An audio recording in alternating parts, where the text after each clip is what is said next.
अहम खबर सागर से 3 दिसंबर को स्पेशल अफराद के आलमी दिन के हवाले से सागर में भरपूर अंदाज में मनाने का फैसला किया गया।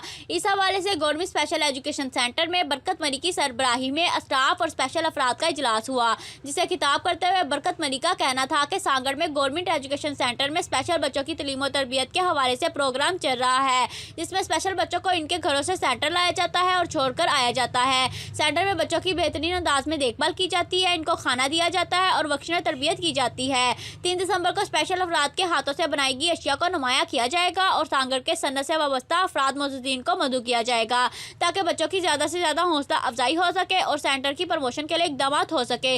इस मौका पर तजवीज़ भी ली गई। हिमायती न्यूज़ से इशफाक अहमद की रिपोर्ट। मज़ीद खबरों के लिए देखते रहें हिमायती न्यूज़ HD।